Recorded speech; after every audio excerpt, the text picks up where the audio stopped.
안녕하세요. 6월 9일 화요일 새벽 예배를 하나님께 올려드리겠습니다. 기도하십니다. 예수님 감사합니다. 오늘도 말씀 붙잡고 생명 있는 하루를 살기 원하여 주님 앞에 예배하며 하루를 시작합니다. 두려워하지 말고 놀라지 말라고 명령하시고 내가 너와 함께 하겠다고 내 손으로 너를 친히 붙잡아 주겠다고 약속하신 말씀을 우리가 선포하며 오늘을 사오니 예수님 동행하시고 천국과 천사를 파송하시며 위기 때마다 지키시고 도우시고 하나님께서부터 내려오는 하늘의 큰 평강과 능력으로 하루가 승리할 수 있도록 기름 부어 주시옵소서. 우리 인생 속에 여러 가지 큰 기도의 제목들이 있습니다. 주님의 나라와 영광을 위하여 해결되어지게 하시며 응답받을 수 있도록 기도의 은혜를 베풀어 주옵소서. 말씀 가운데 함께 하시길 소망하며 예수님의 이름으로 기도했습니다. 아멘. 우리 예찬송가 411장, 새찬송가 563장 예수 사랑하시면 아이들이 많이 부르는 곡이라고 생각을 하지만 가사가 너무나 좋은 은혜로운 찬양입니다. 예수 사랑하시는 성경에서 배웠네. 우리들은 약하나 예수 원수만보다 날 사랑하신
주시는 말씀은 다니엘서 4장입니다. 다니엘서 4장 4절에서 19절에 있는 말씀까지, 다니엘서 4장 4절에서 19절 말씀까지 제가 봉독해 올립니다. 좀 양이 많습니다. 나 누갓네살이 내 집에 편히 있으며 내 궁에서 평강할 때에 한 꿈을 꾸고 그로 말미암아 두려워하였으니 곧 내 침상에서 생각하는 것과 머릿속으로 받은 환상으로 말미암아 번민하였었노라. 이러므로 내가 명령을 내려 바벨론의 모든 지혜자들을 내 앞으로 불러다가 그 꿈의 해석을 내게 알게 하라 하였더라. 그때 박수와 술객과 갈대아 술사와 점쟁이가 들어왔으므로 내가 그 꿈을 그들에게 말하였으나 그들이 그 해석을 내게 알려주지 못하였느니라. 그 후에 다니엘이 내 앞에 들어왔으니 그는 내 신의 이름을 따라 벨드사살이라 이름한 자요 그의 안에는 거룩한 신들의 영이 있는 자라. 내가 그에게 꿈을 말하여 이르되 박수장 벨드사살아, 내 안에는 거룩한 신들의 영이 있은즉 어떤 은밀한 것이라도 내게는 어려울 것이 없는 줄을 내가 아노니 내 꿈에 본 환상의 해석을 내게 말하라. 내가 침상에서 나의 머릿속으로 받은 환상이 이러하니라. 내가 본즉 땅의 중앙에 한 나무가 있는 것을 보았는데 높이가 높더니 그 나무가 자라서 견고하여지고 그 높이는 하늘에 닿았으니 그 모양이 땅 끝에서도 보이겠고 그 잎사귀는 아름답고 그 열매는 많아서 만민의 먹을 것이 될 만하고 들짐승이 그 그늘에 있으며 공중에 나는 새는 그 가지에 깃들이고 육체를 가진 모든 것이 거기에서 먹을 것을 얻더라. 내가 침상에서 머릿속으로 받은 환상 가운데 또 본즉 한 순찰자 한 거룩한 자가 하늘에서 내려왔는데 그가 소리질러 이처럼 이르기를 그 나무를 베고 그 가지를 자르고 그 잎사귀를 떨고 그 열매를 해치고 짐승들을 그 아래에서 떠나게 하고 새들을 그 가지에서 쫓아내라. 그러나 그 뿌리의 그루터기를 땅에 남겨두고 새와 노줄로 동이고 그것을 들풀 가운데 두어라. 그것이 하늘 이슬에 젖고 땅의 풀 가운데에서 짐승과 더불어 제 몫을 얻으리라. 또 그 마음은 변하여 사람의 마음 같지 아니하고 짐승의 마음을 받아 7대를 지내리라. 이는 순찰자들의 명령대로요 거룩한 자들의 말대로니 지극히 높으신 이가 사람의 나라를 다스리시며 자기의 뜻대로 그것을 누구에게든지 주시며 또 지극히 천한 자를 그 위에 세우시는 줄을 사람들이 알게 하려 함이라 하였느니라. 나 느부갓네살 왕이 이 꿈을 꾸었나니 너 벨드사사라 그 해석을 밝히 말하라. 내 나라 모든 지혜자가 능히 내게 그 해석을 알게 하지 못하였으나 오직 너는 능히 하리니 이는 거룩한 신들의 영이 네 안에 있음이라. 아멘. 어제 내드렸던 숙제 이사야서 41장 10절 두려워 말라 내가 너와 함께함이라 놀라지 말라 나는 내 하나님이 됨이라 내가 너를 굳세게 하리라 참으로 너를 도와주리라 참으로 나의 의로운 오른손으로 너를 붙들리라. 오늘 외우셔야 할 말씀은 우리가 잘 아는 이사야서 53장 4절, 5절, 6절을 오늘, 내일, 모레 이렇게 3일에 걸쳐서 한 절씩 해가지고 금요일 날은 4절을, 3절을 다 이렇게 읽도록 하겠습니다. 오늘 외우셔야 할 말씀은 이사야 53장 4절. 그는 실로 우리의 질고를 지고 우리의 슬픔을 당하였거늘 우리는 생각하기를 그는 징벌을 받아 하나님께 맞으며 고난을 당한다 하였노라. 요거 외우시길 바랍니다. 자, 이제 4장을 시작하면서 1절부터 4절까지는 느부갓네살 왕이 그 사드락 메삭 아벳느고의 그 풀무불에서 예수님 같은 분이 신들의 아들 같은 분이 거기 함께 하심으로 그 풀무불에서 나온 것을 보고 그 하나님을 찬양하는 내용이 계속 이어진 내용이에요. 그러고 나서 이제 4절에 이렇게 나와요. 나 느부갓네살이 내 집에 편히 있으며 내 궁에서 평강할 때에. 지금 이제 이 4장의 이 내용은 느부갓네살이 왕이 되고 난 다음에 한 30년 정도 흐른 때입니다. 그러니까 다니엘 2장과 3장에 나와 있는 느부갓네살 왕은 왕 초기, 왕된 지 1년, 2년 됐을 때부터 막 사건이 일어난 거였고요. 4장은 이제 왕이 되어서 나라를 30년 동안 평안하게 다스린 때입니다. 그래서 왕권이 안정되고 나라가 이렇게 태평성대를 이루는 그러다 보니까 이 사람이 이제 뭐라 그럴까요? 옛날에는 왕들을 신의 대리자라고 생각한 데다가 전쟁 나가는 것보다 이겼지. 나라 평안하지. 그러니까 교만해도 한참 뒤에 교만해진 거죠. 더 이상 높아질 데가 없을 만큼. 불가능한 일이 없는 거니까. 그런데 참 신기하죠. 인간은 낮아지기 전에는, 어려운 일을 겪기 전에는, 아프기 전에는, 망하기 전에는 절대로 하나님을 찾지 않는 게 참 인간이에요. 그러다 하나님께서 우리를 만나시려고, 우리로 하여금 하나님을 찾게 하시려고 우리를 낮추시는 그런 일을 하세요. 그래서 우리가 어찌 보면 인생의 가장 낮은 자리에서 가장 높으신 하나님을 경험하는 경우가 정말 많이 있습니다. 그래서 이 정말 교만할 대로 교만해진 느부갓네살 왕을 하나님이 만나주시기 위하여 이제 한 꿈을 또 꾸게 하세요. 5절에 보니까 한 꿈을 꾸고 그로 말미암아 두려워하였나니. 꿈이 옛날에 그 꿨던 그 금신상 그 꿈, 생각나지도 않았던 그 꿈처럼 이번에는 생각은 나는데 이번 것도 너무나 두려운 거예요. 하나님께서 그를 낮추시려고 두 번째 꿈을 이제 허락하신 겁니다. 그래서 그 꿈으로 말미암아 두려움, 번민, 염려, 고민이 생겨버린 거예요. 우리가 이제 가끔 오해하는 것 중에 하나가 무엇이냐면 우리가 성공하면, 성도들이 잘 되면 하나님이 영광 받으실 거라고 생각합니다. 예, 그런 것도 있습니다. 그런데 우리가 성공하면 하나님께 영광 받기도 하지만 또 반면 우리의 성공으로 말미암아 우리가 교만해지기가 너무나 쉽습니다. 그래서 이 느부갓네살 왕이 이 교만해진 모습을 하나님께서 손대셔서 이제 두려운 마음을 주시는 거예요. 그 꿈, 그 환상으로 말미암아 두려워하는데, 그래서 6절에 보니까 명령을 내려서 바벨론의 모든 지혜자들을 다 불렀어요. 실제로 보니까 박수, 술개, 갈대와 술사와 점쟁이들을 다 불렀어요. 그러면서 실제로 보니까 내가 그 꿈을 그들에게 말하였으나 그들이 그 해석을 내게 알게 하지 못했다 그랬어요. 그런데 여기 보니까 처음부터 부를 때 다니엘을 부르지 않았어요. 아니, 다니엘은 그 왕도 모르는 꿈을 하나님께로부터 받아서 해석까지 한 사람이니까 한 번에 물어보면 얼마나 좋겠어요. 그런데 이 느부갓네살 왕이 지금 일부러 안 부른 것 같습니다. 왜냐하면 이게 지금 30년 정도가 흐르다 보니까 다니엘이 얼마나 거룩하고 진실하고 정직하고 똑똑하게 일을 잘했겠습니까? 그러다 보니까 다니엘의 어떤 세력이라 그래야 되나요? 영향력? 그런 것들이 엄청 커진 거예요. 그러니까 이 왕이 그게 싫은 거죠. 예를 들면 이런 거예요. 회사의 사장이 해결하지 못하는 문제를 이 부장이 갈 때마다 그 문제를 해결하는 거예요.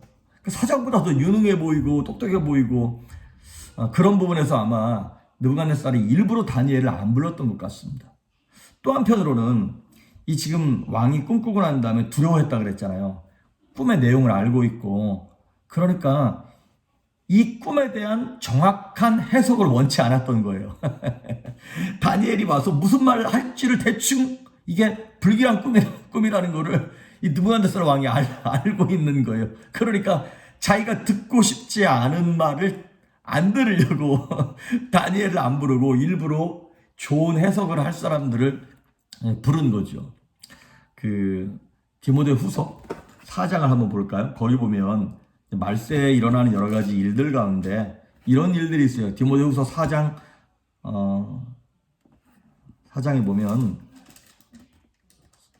디모데 후서 제가 자꾸 전서에 가서 4장 3절과 3절에 때가 이르리니 이 마지막 때를 얘기하는 거예요. 사람이 바른 교훈을 받지 아니하며 귀가 가려워서 자기의 사역을 따를 스승을 많이 두고 또 그 길을 진리에서 돌이켜 허탄한 이야기를 따르니라. 거기 보니까 바른 교훈이 바른 말이 싫은 거예요. 그러니까 귀가 가려워서 자기 사역을 내가 원하는 말을 해줄 사역을 따를 스승을 많이 둔다는 거예요. 그래서 요즘에도 이제 교회를 찾는 기준 중에 하나도 사실 여러분 그런 거잖아요. 저 목사가 나하고 코드가 맞냐 스타일이 맞냐, 목사님은 내 스타일이 되는가, 그렇게 말씀하시는 분들이 종종 계세요. 근데 참 그게 두려운 일이거든요. 뭐냐면 내가 원하는 종류의 설교를 저 목사가 해준다는 것 아니겠습니까? 어찌됐든 하나님의 말씀이 들려야 하는 것인데 지금 이 느부갓네살 왕도 지금 그렇게 하는 거예요. 일부러 다니엘을 안 불렀는데 이 갈대아 술사들이 해석을 못 하는 거예요. 자, 그런데 이 갈대아 술사들이 전문이 뭐냐면 이거 뭐 하늘을 바라보면서 그 다음에 꿈 얘기 들으면서 앞니에서 점치는 사람들입니다. 이 사람들 전문가입니다. 그리고 그냥 대충 이런 우리식으로 말하면 대충 선무당이나 뭐 학습무가 아니라 이 사람들은 강신무예요. 정말 귀신을 받아가지고 점치는 사람들이고 정말 이렇게 알게 모르게 미래에 대해서 얘기하는 사람들입니다. 근데 그런 사람들이 7절 보니까 해석을 알게 하지 못했다는 거예요. 이거요, 해석을 안 한 걸까요? 못 한 걸까요? 이거 안 한 겁니다. 왜냐하면 자기들이 100% 확실하지도 않고 늘 자기들이 해석을 못하면 끝판왕 해설자가 있죠. 다니엘. 다니엘이 아니 왕이 알려주지도 않은 꿈을 자기가 맞추고 해석까지 한 사람인데 어설프게 나서가지고 다니엘 앞에 나서가지고 먼저 해석했다가 다니엘이 그거 아닌데요?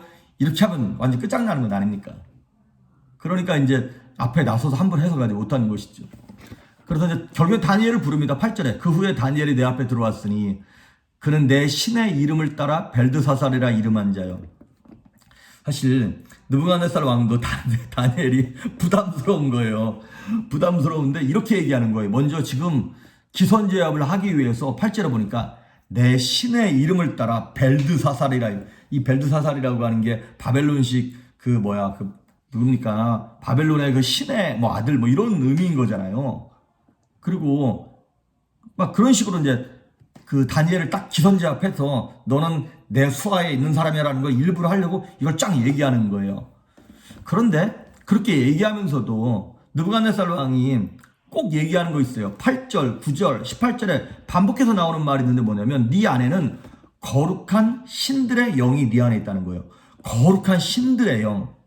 그 당시에는 이 유일신 하나님에 대한 개념이 없다 보니까 뭐 복수로 쓸 수밖에 없었겠습니다만은 전능하신 영원한 유일하신 하나님의 신의 영이 너한테 있다는 거예요. 요즘어라는 무슨 내용인가요? 당신은 딱 보면 알겠어. 하나님이 함께하는 걸 알겠어. 성령 충만한 게 보여. 바로 이런 얘기입니다. 그러니까 느부갓네살 왕은 다니엘을 통하여 여호와 하나님을 조금씩 알아가고 있는 거예요. 나중에 다니엘서 5장에 가면 이 느부갓네살 왕 다음에 누가 나오냐면 벨사살이라고 하는 왕이 나옵니다. 근데 이 벨사살 왕도 들어서 아는 거예요. 그래서 똑같은 얘기를 해요. 거룩한 신들의 영이 네 안에 있다. 그러니까 다니엘로 말미암아, 사드락, 메삭, 아벳느고로 말미암아 그 바벨론에 있는 왕들과 공직자들이 다 이 여호와 하나님에 대해서 알고 있는 것이죠. 그들이 다니엘을 봤을 때 자기들이랑 다른 거, 수준이 다른 거예요. 그러면서 이제 10절부터 13절까지 꿈 얘기를 하는데 꿈의 내용은 대충 이런 거예요. 엄청 견고하고 튼튼한 나무가 이렇게 자라고 있는데 막 가지도 우거지고 열매도 엄청 많이 나고 그 가지 위에 새들이 와서 앉아서 쉬고 막 그런 모든 유익을 그 나무를 통해서 얻고 있는 거예요. 그런데 13절에 보니까 한 순찰자가 하늘에서, 이게 이제 하나님이나 천사겠죠? 순찰자가, 거룩한 자가 하늘에서 내려와서 14절에 보니까 갑자기 순찰자가 나무를 잘라버려라 이렇게 얘기하는 거예요. 그 나무를 댕강 잘라버리고 난 다음에 그 나무에 깃들어 살던 새니 뭐니 싹 다 도망가고 날아가고 황폐하고 없어지는 거예요.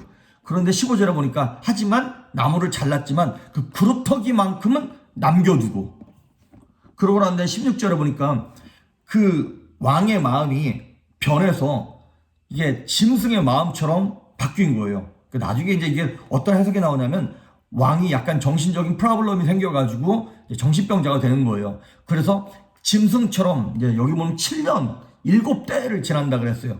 그러니까 7년 정도, 이건 이제 사실은 정확하게 7년이 아니라 3년 반 정도 되는 거라고 이제 내일이나 언제 말씀을 드리겠습니다.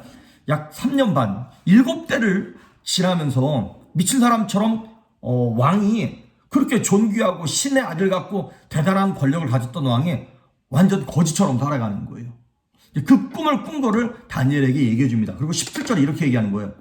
이는 순찰자들의 명령대로 거룩한 자들의 말대로이니 지극히 높으신 이가 사람의 나라를 다스리시며 자기의 뜻대로 그것을 누구에게든지 주시며 또 지극히 천한 자를 그 위에 세우시는 줄을 사람들이 알게 하려 함이라. 자, 이 꿈 얘기는 사실은 이제 오늘 다 마무리하려면 좀 내용이 많아가지고 내일 마무리 짓겠습니다만은, 이건 무슨 얘기냐면 결론은 이거예요. 지극히 높으신 하나님이 왕의 마음조차도, 그 엄청난 세력을 갖고 있는 느부갓네살 왕조차도 다스리고 계시고, 어떠한 교만한 사람도 하나님 앞에서 자신의 교만함을, 잘난 것을 내세울 수 없다는 것을 사람들로 알게 하려 함이라, 이렇게 성경은 얘기하고 있습니다.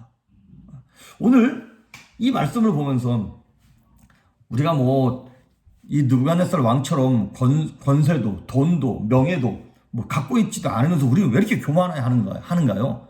이 왕도 왕도 하나님의 손 안에서 좌지우지 하나님 하고 계신데, 그러니까 아까 처음에 말씀드렸던 것처럼 사람은 낮아지지 않으면 하나님을 찾지 않습니다. 겸손해져야만, 낮은 자리에 가야만 결국에는 하나님을 만나는, 하나님을 찾는 그 참 엄청난 죄성이 우리 안에 있습니다. 그래서 여러분, 오늘 제가 여러분에게 드리고 싶은 말씀은 이거예요. 낮추시는 하나님. 왜 낮추시냐? 사람들로 하여금 우리로 하나님 찾게 하는 것을 포기하시려고. 그러니까 우리 성도들의 고난은요, 내 죄의 문제, 아니면 내 교만의 문제, 아니면 내가 못나서 여러 가지 그 내부적인 요인도 있지만 우리가 생각하지 못하는 다른 차원의 문제, 어제도 말씀드렸고 주일날도 말씀드렸던 입체적인 요인이 있습니다. 입체적인 요인이 뭐예요? 내가 그 다음 차원을 못 보잖아요. 그러니까 못 보는데 볼 수 있는 방법이 딱 하나 있어. 믿음의 눈으로 그걸 보는 거예요. 그 다음 차원을. 내 실력, 내 시력으로는 안 보이는데 믿음의 눈으로 다음 차원을 보는 거예요. 그러니까 내 내부적인 요인 때문에 내가 이렇게 어려움을 당하고 고난을 겪고 내 팔자가 왜 이러냐 이렇게만 생각했는데, 하나님은 뭐냐면 나를 낮추실 뿐만 아니라 외부적인 요인으로 나를 통하여서 내가 하나님을 찾고 다시 하나님의 영광을 드러내는, 그래서 하나님 영광 받으시고자 하시는, 그래서 많은 사람들이 하나님이 진짜 하나님이구나, 정말 살아계신 분이구나 라는 거를 보게 하시려고 하는 하나님의 복합적인 요인, 입체적인 요인이 있다는 것을 기억하시길 바랍니다. 그래서 혹시 요즘 여러 가지 일들로 말미암아 고난 가운데 있고 낮아지신 분들 계십니까? 그걸 극복하는 방법, 빨리 하나님을 찾는 거예요. 빨리 하나님께로 돌아가는 거예요. 그러면 하나님께서 내부적인 외부적인 요인을 복합시키셔서 저와 여러분을 높은 곳에 세우시고 다시 한번 하나님께 회복시키시는 그런 역사를 경험하실 수 있기를 주의 이름으로 축복합니다. 기도하십니다. 예수님 감사합니다. 예수님의 손을 붙잡고 우리를 담대하게 높은 자리로 세우실 때까지 낮아질 수 있는 겸손함의 은혜, 주님을 찾을 수 있는 믿음의 눈으로 하나님의 역사를 바라보는 그 은혜를 베풀어 주시옵소서. 감사드리었고 예수님의 이름으로 기도했습니다. 아멘.